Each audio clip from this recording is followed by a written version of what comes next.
میں نے ایک خاتون سے پوچھا کہ کیا آپ کو مردوں کے برابر حقوق ملنے چاہیے، تو اس نے ایک حیران کن جواب دیا۔ اس نے کہا کہ مجھے برابر کے حقوق نہیں چاہیے۔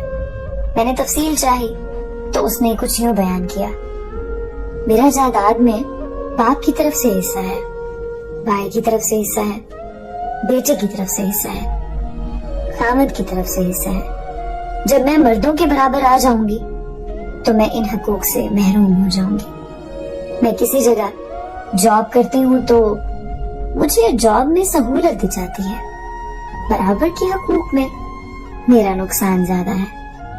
بینک، ہسپتال، مارکیٹ، ہر جگہ لیڈیز فرسٹ کے اصول پر مجھے ریلیف مل جاتا ہے۔ میں ابو سے ملنے جاؤں تو وہ کھڑے ہو کر ملتے ہیں اور بھائی کو بیٹھے بیٹھے سلام کر لیتے ہیں۔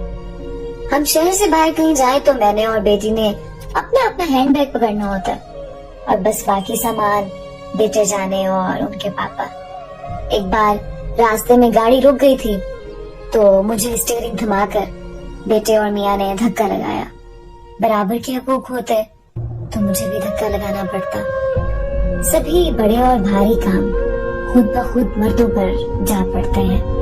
مجھے کبھی بل ادا کرنے نہیں جانا پڑتا، کبھی پینٹ والے کے پیچھے نہیں دوڑنا پڑتا، کبھی الیکٹریشین کے ساتھ دماغ کھپائی نہیں کرنی پڑتی۔ کمانے کی ذمہ داری کبھی میری نہیں رہی، میاں نے کمانے کے لیے نکلنا ہی نکلنا ہے۔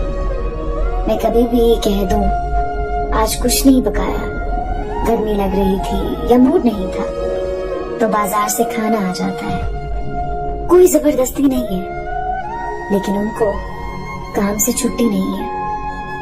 میاں کی انکم پر مجھے حق حاصل ہے، میری انکم پر صرف میرا لباس ان سے مہنگا ہوتا ہے، میرے جوتے کپڑوں کی تعداد ان سے زیادہ ہے۔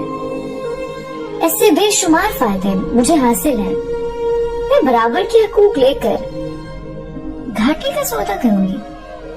اتنی پاگل لگتی ہوں کیا؟